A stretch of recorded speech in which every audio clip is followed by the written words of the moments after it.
Bienvenida nuevamente.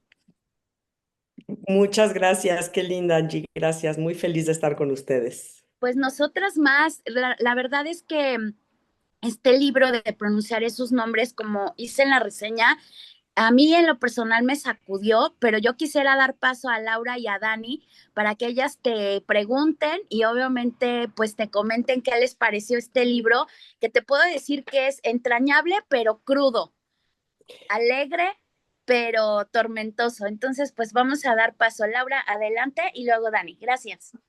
Gracias. Ay, Tamara, pues yo feliz, la verdad, de estar contigo otra vez. Y pues como te decía, se me hizo un libro súper tierno, o sea, como que tiene de todo un poco, ¿no? Porque lloras, como que se te estremece el corazón, se te apachurra, luego como que hay cosas muy tiernas. Entonces es una historia muy linda, que la verdad qué bueno que decidiste contar la de tu abuelo Moishe, porque, y al final la abuela también, ¿no? O sea, como que de toda la familia, o sea, como que tiene cosas que como que uno no se imagina que vivió los abuelos, ¿no? En algún momento. Siempre te cuentan historias, yo recuerdo, bueno, ya no tengo mis abuelitos, pero recuerdo que siempre te cuentan historias y eso, y qué padre que tú las pudiste recopilar y contarlas a la gente, porque son de esas historias, bonitas que sí te llegan al corazón. Entonces, muchas gracias, Tamara.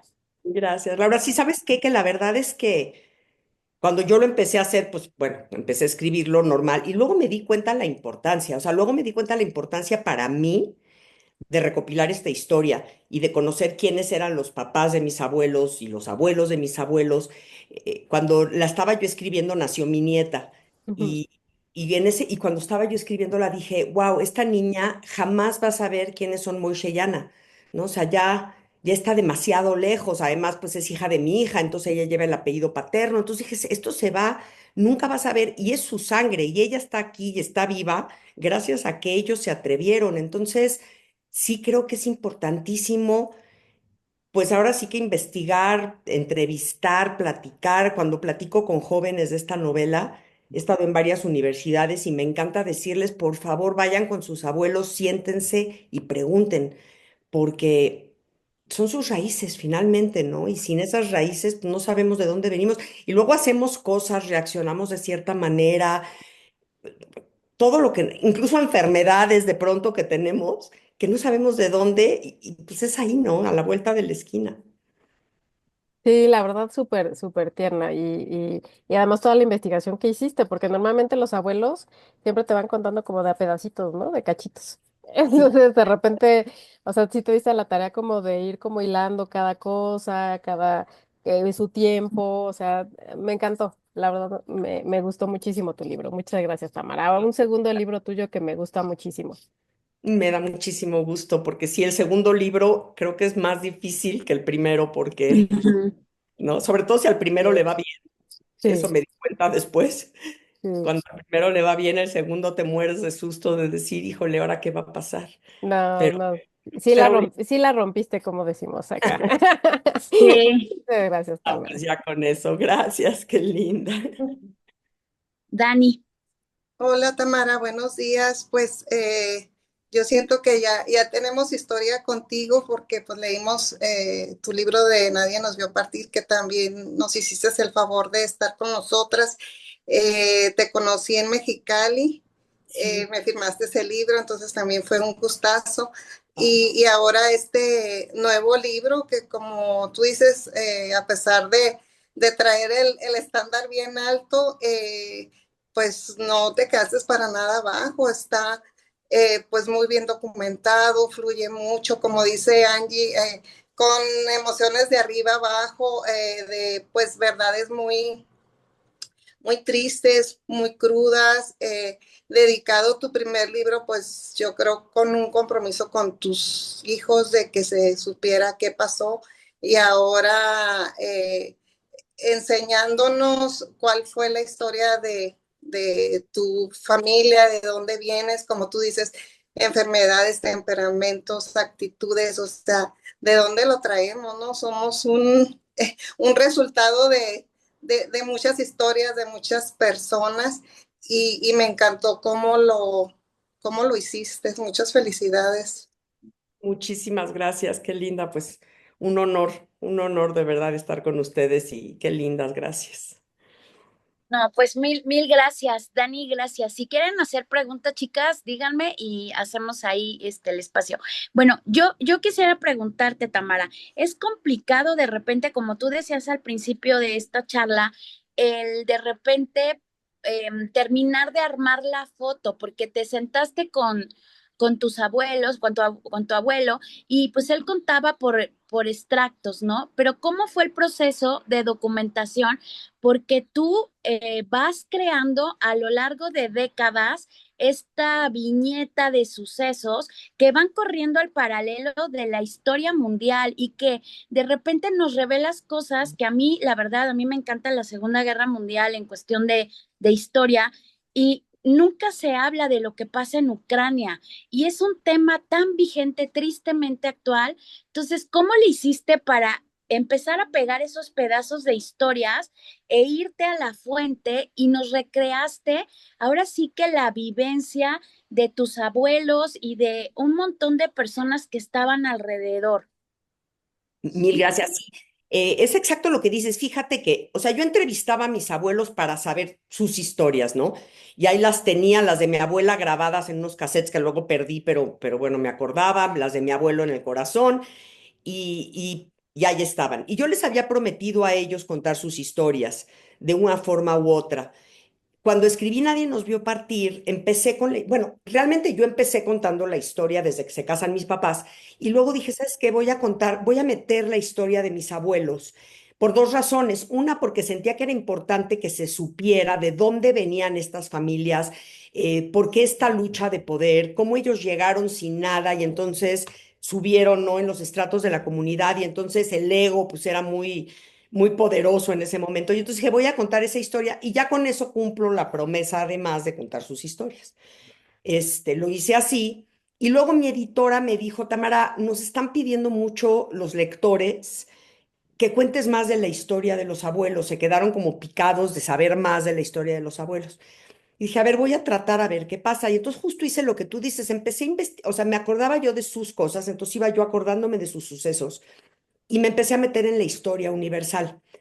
Por un lado, tengo unas primas que son una maravilla, me ayudaron muchísimo porque ellas tienen escrito como que todas las fechas importantes de la familia. Se han dedicado, sobre todo una de ellas, se ha dedicado a, yo cuando nacían mis hijos, la primera llamada era de esta prima de cuánto nació, cómo se llama, cuánto pesó, ya sabes. Entonces, todo lo tiene muy bien armado. Entonces, tenía esa parte, tenía lo que yo me acordaba y dije, me voy a la historia universal.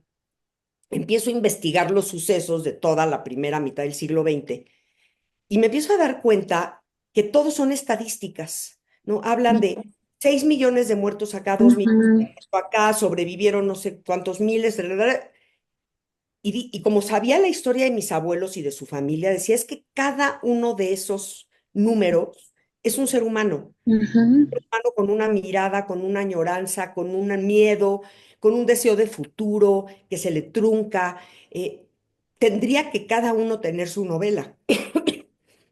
Y dije, bueno, pues no lo puedo hacer por cada uno, pero sí lo puedo hacer por mis abuelos. Entonces empecé a cotejar, digamos, los sucesos que pasaron. Entonces, todo lo de los Romanov, empecé a investigar todo lo de los Romanov. Y yo me acordaba, por ejemplo, que mi abuela me había contado cómo un soldado había llegado a Baranovich a contar que él estuvo cuando mataron a los Romanov. Entonces dije, ah, claro. Entonces investigo la parte de la historia con H mayúscula, esta que nos enseñan en las escuelas, y luego la historia personal. Y así fue como lo fui entretejiendo. Y lo de Ucrania fue increíble. Qué bueno que lo mencionas porque estaba yo escribiendo cuando entraron y atacaron Ucrania, cuando invadieron Ucrania, Rusia, y estaba sucediendo en el momento en el que lo estaba yo escribiendo. O sea, fue muy sorprendente porque dije, o sea, no hemos aprendido nada. Esas yo metía en Google, invasión de Rusia a Ucrania, yo yéndome a la invasión de Rusia a Ucrania de Ujú. 1917 y pues, me salía la que estaba sucediendo ese día. Entonces se fue como, dije, híjole, esto es histórico, pero al mismo tiempo está pasando hoy. Entonces, como que pues fue sorprendente y además muy motivador para seguir haciéndolo, ¿no? Claro, y pues vemos tristemente que la historia es cíclica, ¿no? A mí otra de las cosas que me sorprende de la novela es que poco sabemos que pues toda la gente que vivía desgraciadamente en esta gran Rusia, pues ya estaba inmersa, ya se estaba acercando el bigote chistoso, que no puedo decir su nombre porque luego me bajan el video, em, pero híjole, estaban sufriendo con los rusos, o sea, y pasan como de la mano del que ocupó ese territorio a otro malvado que quiere ser dictador y que quiere ser el dueño del mundo. Y esa parte tampoco se ve muy seguido, ¿no? En las novelas. ¿Sabes qué, Angie? Es increíble porque me acuerdo que mi abuela me contaba y me decía, Tamara, cuando entraron los alemanes, todos dijimos, ah, qué bueno, por fin, porque los rusos habían sido tan malos, tan terribles, ¿no? Todo lo que habían hecho, los pogromos, todo, que cuando entraron los alemanes, que en ese momento se veían como muy bien formaditos y muy estructurados, dijeron, qué maravilla. O sea, imagínense, ¿no? No sabían lo que les venía. Pero imagínate lo que ya habían vivido durante tantos años que cuando llegan los alemanes dicen qué buena suerte. Entonces, claro, cuando ella me lo contaba, yo decía, no, no se imaginaron lo que iba a pasar. Y sí, ¿no? No, no se lo imaginaron. Y por eso esa parte la cuento, ¿no? Cuando de repente ven a los del Ejército Rojo y mi abuela me decía, parecían unos niñitos hincados, llorando, cuando los alemanes, dice, esos que habían sido tan desgraciados, de pronto, ¿no? Parecían unos niños inocentes. Entonces, sí es bien interesante cuando escribes novela histórica, porque ya sabes lo que pasó, pero Ujú. tienes que ir al momento en el que los personajes no saben lo que va a pasar. Claro, Ponerte en eso, ¿no? Ponerte en el cuerpo de esos personajes y tratar de sentir y pensar, porque por ejemplo hay la parte donde el hermano de mi abuelo Meyer se regresa pensando que está mejor allá que lo que está en México, ujú. ¿no? Y cuando mi abuelo me lo contaba, yo decía, no, por Dios, no hagas eso. Pero, porque yo ya sabía lo que pasaba, pero metiéndome en su mente dije, tiene razón, allá tenía su casa, tenía sus papás, tenía su comida, tenía su idioma, tenía sus canciones, o sea, dejar todo eso es bien difícil. Claro, y aparte, como tú dices, no se veía al principio, en 36, 38, todavía no se veía lo que iba a ser. Quienes leyeron Minecraft, obviamente tuvieron esa agudeza mental, Churchill y De Gaulle, para decir, este es un peligro. Pero mucha gente, y estaba viendo un documental de la Deutsche Welle, todo mundo empezó a decir, qué maravilla, este hombre con estas ideas, va a dar trabajo, va a levantar la Alemania, qué bueno que venga, ¿no? Hay unas inglesas que se llaman las Mitford, que esas le aplaudían y eran íntimas amigas del Führer, entonces nadie podía ver la maldad, solamente aquellos que tenían esta agudeza para darse cuenta de que todos estos postulados pues iban en contra de las minorías, de los judíos, de todo aquel que no fuera ario, que fuera puro dentro de su concepción, ¿no? Entonces, a mí la verdad es que a la mitad de la novela, ya para el final, me hiciste llorar porque estaba yo en el Starbucks y toda la gente que estaba alrededor me estaba viendo así como esta loca, ¿qué le pasa? Porque sí me simbraste precisamente por pensar la inocencia de el hermano de tu abuelo, de creer que iba a tener una vida mejor y de repente van viendo que se va achicando este espacio cada vez más pequeño del gueto, porque siempre se habla de Varsovia, ¿no? Del Claro. gueto de Varsovia, pero pocas veces se habla de Checoslovaquia y se habla de Serbia y se habla de Ucrania. Entonces, de repente dices, ¿cómo esta gente está tratando de sobrevivir con lo poco que les está quedando? Y dos, en medio de eso, metes una boda que con esos detalles que a veces uno pasa por alto, Tamara, no, me hiciste reflexionar de cómo una boda, cómo el buscar el vino, cómo buscar una orquesta, aunque sea mínima, de estos músicos que estaban sumidos en eh, ver la muerte de cerca, ese acontecimiento para ellos les dio esperanza, ¿no? Claro, sí, es que sí traté. cuando estaba justo investigando y pensando en escribir la novela, dije, no quiero escribir otra novela del Holocausto, a pesar de que sé de la importancia de escribirlas y como les digo, cada una de las personas que murió, pero no solamente los judíos, también los cristianos que murieron y también las personas homosexuales y también los que murieron, por ejemplo, en el Holodomor generado por Los Stalin. gitanos, No, sí, los católicos y los cristianos que murieron por otras razones, no necesariamente en los campos de concentración, pero también Stalin fue un monstruo, un monstruo. Entonces, dije, pero necesito hacer una historia que muestre también eso, esa esperanza, ese decir, pues voy un día más y por eso la novela empieza diciendo a veces es más valiente tratar de sobrevivir que darse por vencido, ¿no? Porque sí, o sea, yo sí creo que llega un momento en el que ya estás cansado y dices, ¿sabes qué? Ya, mejor me voy. Es más fácil eso que decir día con día, sufrir, luchar, ¿no? Para el futuro, para los que vienen después. claro. ¿Y alguno de los personajes que rodean precisamente a la familia de tu abuelo y también a la familia de tu abuela? Porque también qué desesperación, ¿no? Ella diciendo, tráelos, ¿no? Y Moshe diciendo, espérame, es que estoy tratando de juntar, no es tan fácil, ¿no? ¿Creaste algún personaje ahí como también para apuntalar cierta historia? Porque yo me imagino que es complicadísimo que empezaste a pescar y a jalar toda la historia de Ana por un lado y de Moshe por el otro, ¿no? Sí, claro, pues mira, se fueron dando, o sea, fueron sucediendo los personajes. La historia esta de las colas de zorro que mi abuelo le regaló a mi abuela y mi abuela dijo, no, no, no, las devuelves y con ese dinero traes a mi familia. Y siempre, siempre en mi familia esa historia se ha quedado como, gracias a que mi abuela decidió dar eso, pues se salvó toda su familia, excepto su hermana Rose, que a ella sí ya no alcanzó y que esa siempre se quedó así como la tristeza en la familia, ¿no?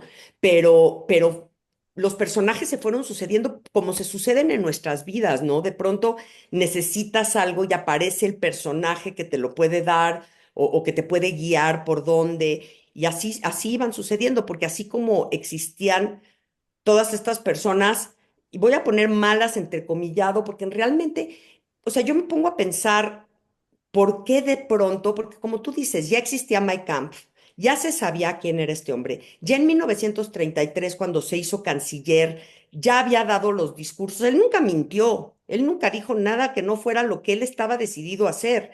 ¿Por qué la gente votaría por él, no? Y luego me pongo a pensar, pues claro, era un pueblo muerto de hambre, habían perdido la Primera Guerra Mundial, el Tratado de Versalles fue, o Sí, sea, los mató, no caput. podían hacer nada. Claro que llega este Mesías y les dice, yo voy a hacer que Alemania sea grande otra vez. Y entonces escuchemos las palabras, y, Ujú. ¿no? Porque donde veas las barbas de tu vecino, incluso hace 100 años, debemos de entender que cuando estos discursos mesiánicos se salen de toda proporción, pues no van a traer nada bueno. Ya lo hemos visto una y otra vez en la historia, una y otra vez desde los romanos antes de Cristo, una y otra vez. Y Sí, sí, claro. Es que cuando a un pueblo le llega la desesperación y ya no hay más esperanza, te vas al lado contrario, ¿no? A este que irrumpe, a este que va a pasar encima de todo, pero la gente dice, bueno, pues si esta es la esperanza, ¿no? claro, De si ya salir no del tengo hoyo, nada que perder, pues claro, nada. claro. Ahora, por ahí mencionas a este militar, ¿no? Que de repente ahí, a mí me suena de otra novela, pero no sé si es creado, es basado en hechos reales. El que ayuda a mi abuela a salir Sí, de Sokolodov, ajá, el que ayuda a mi... No, sí, sí existió, sí existió él y sí fue. Y es que este hombre probablemente te suena porque sí históricamente existe. Él fue de los que, digamos, habían destruido su pueblo y a unos cuantos los habían llevado a Baranovich para hacer trabajos forzados en la toma de Baranovich cuando, ¿no? Cuando el movimiento el Barbarossa, que fue la invasión de Baranovich, y a él lo llevaron a hacer trabajos forzados y después matarlo. Y él fue como el jefe de la resistencia. Y de ahí incluso con él, salieron estos partisanos que luego se fueron a vivir a los bosques de Bielorrusia, que sobrevivieron, fueron pues, más de 1000 que sobrevivieron en los bosques de Bielorrusia y lograron regresar y hacer la vida, ¿no? Rajmiel, que es el que me cuenta a mí la historia a través de sus escritos. Pero sí, él existió y sí, históricamente aparece en, digamos, Sí, sí. creo, si no mal recuerdo, que viene en la novela de Victoria, si no mal recuerdo, de Paloma Sánchez Garnica, creo. No Sí, la he leído, creo. fíjate, Sí, pero la voy a... sí, la acabamos de leer. Y bueno, otra de las cosas es que hay frases que pones ahí en el libro y cómo retumban y cómo nos das de repente ese zape de decir, a ver, ya, o sea, estamos en esta era de la gratificación instantánea, de qué me compro, qué me pongo, qué me unto, a dónde voy. Y tu abuela decía, esta vida, tu vida cabe en una maleta. Tiene que caber en una maleta, porque si no te cabe en una maleta cuando te trates de ir, sí, claro, esa parte de esa enseñanza de mi abuela me ha acompañado toda la vida. Y aquí tengo la maleta, mira, si la ven, no sé si, ahí la ven, Ay, ahí qué está. increíble. Sí. Esa es la Deberías de maleta. Ah, esa es su postearla en redes. maleta. Ah, fíjate Deberías. que la posteé cuando fue mi presentación, pero la voy a volver a poner.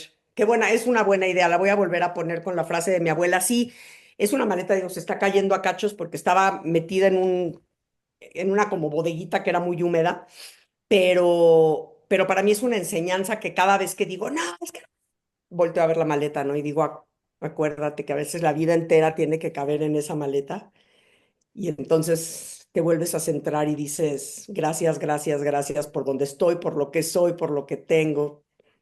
Sí, Sí. claro.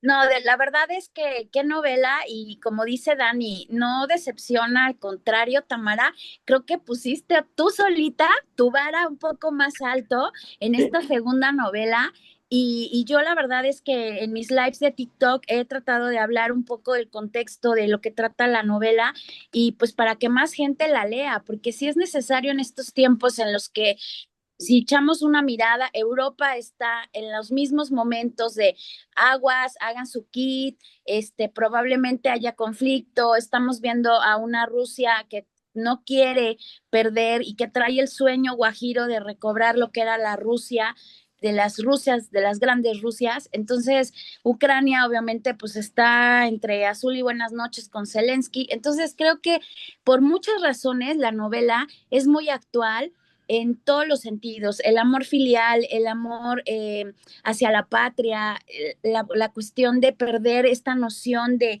qué estamos haciendo con nuestra vida diariamente, ¿no? Entonces creo que tu novela nos trae un chorro de reflexiones y también pues frases poderosas como la de tu abuela y personajes también que nos permiten de repente espejearnos, ¿no?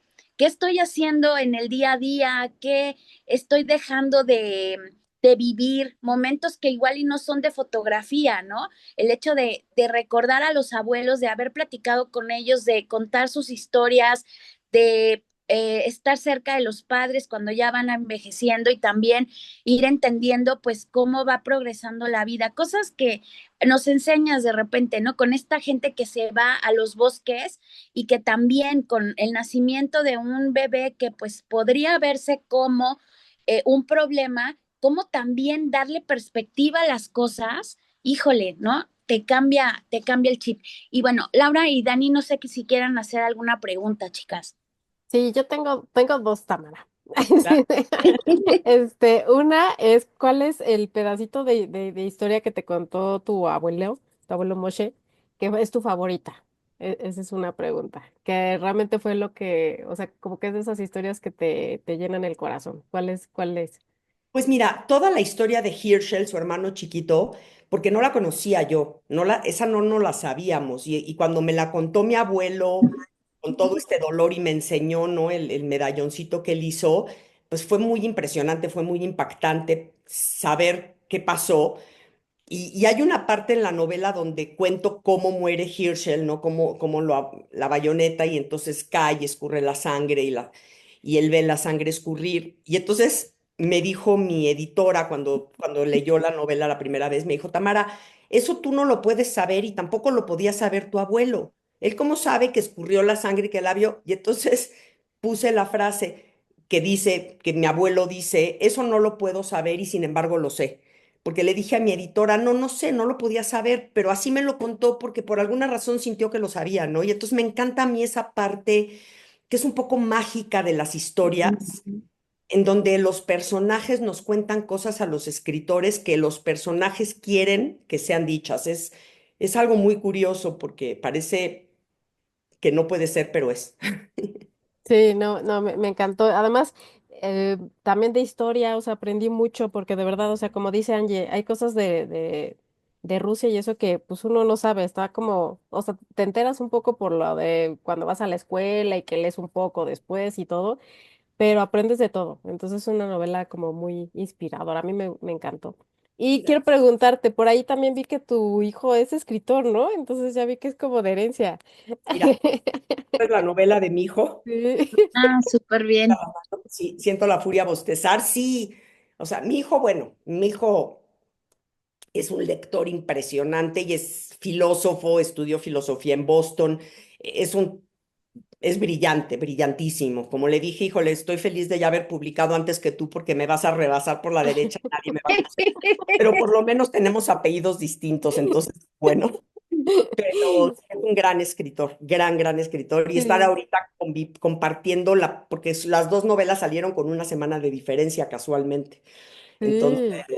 bueno, No, así. pero bueno, qué bueno que viene, tiene buena maestra, porque sí, Ah, Así tiene es. súper buena.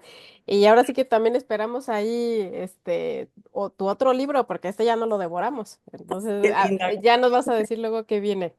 Ahí viene, ahí viene. Bueno, no hay, yo creo que un añito más, pero el año que entra espero que salga. Seguro te voy a leer, Tamara. Ay, gracias, Laura. Soy de como de tus fans, así que muchas gracias y sigue escribiendo, no dejes de escribir.